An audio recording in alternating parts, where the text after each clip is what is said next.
Dahil sa wakas nga at natapos na nga rin mga kakulit itong aking ipinapagawang kusina. Kaya naman ngayon hindi pwedeng hindi ko nga kayo itutor dito. Dahil yung simpleng kusina nga mga kakulit na pinapangarap ko sobrang napakaganda talaga ng kinalabasan nga nito. So ayan mga kakulit, so bali ngayon nga po pala finally at sa wakas at natapos na nga rin itong aking ipinapagawang kusina at natapos na nga rin pala mga kakulit itong aking ipinapagawang cabinet. Kaya naman ngayon mga kakulit dahil natapos na nga rin ito ngayon lahat, kaya naman naisip ko nga na itutor ko kayo dito. Syempre mga kakulit, dahil sinubaybayan nyo nga ako simula nga noong ipinapagawa ko nga ito, kaya naman hindi pwedeng hindi ko nga kayo itutor dito. Kaya naman hindi ko na talaga patatagalin mga kakulit at gustong gusto ko na talaga kayong itor dito sa aking ipinagawang kusina na ito. So ayan mga kakulit, at labas muna tayo dito at ipapakita ko nga muna sa inyo itong buong kusina. Ayan. At kung makikita nyo, yan na nga yung kabuuang harap nitong kusina at kaharap nga niya itong ating munting bahay kubo. At ngayon mga kakulit, kung makikita nyo, ayan, at finally, kaya naman tara, let's go, ituturo ko na kayo. Yeah.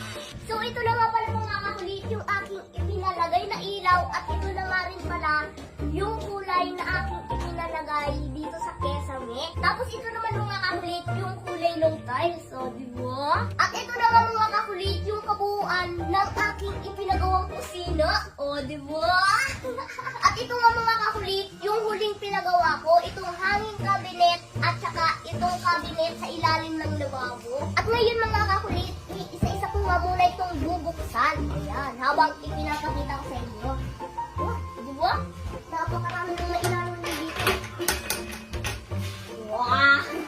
So, bali ito nga pala mga kakulit, ito nga yung paglalagyan namin ng mga gasol at iba pa. Tapos, ito namang ibang divider dito. Ayan. Ito naman yung paglalagyan namin ng mga iba pang gamit. At syempre mga kakulit, may extra pa nga ditong isa pang cabinet. Diba? Ayan. So, bali ngayon nga pala mga kakulit, ito namang hanging cabinet ang ipapakita ko sa inyo. So, bali itong isa nga pala mga kakulit, ito nga yung huli kong ipinadagdag. At medyo malaki nga rin siya. Ayan o. Dahil ang plano nga namin dito mga kakulit, dito nga namin ilalagay yung aming mga pinggan. Kaya kung makikita nyo nga, napakalaki talaga. Wow.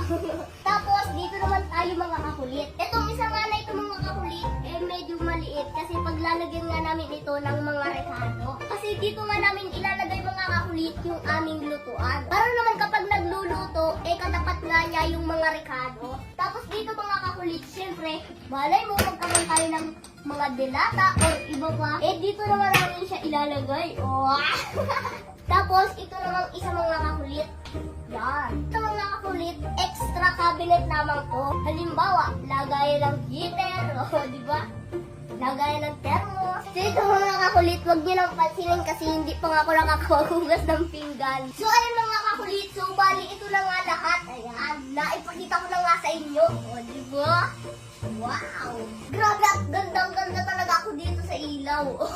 Bagay na bagay siya mga kakulit doon sa kulay nitong aming CR, tsaka nitong kusina, at itong mga cabinet na aking ipinalagay. So yun lamang po mga kakulit, at syempre bilang masasalamat ko nga rin po sa inyong lahat, mamimili pa rin nga po ako ng mabibigyan ko ng gift, basta't mag-follow, like, and share lamang po kayo ng ating mga video. At syempre mga kakulit, dahil tapos lang nga itong aking ipinagawang kusina, kaya naman abangan nyo kung ano nga ba ang aking sunod na ipapagawa.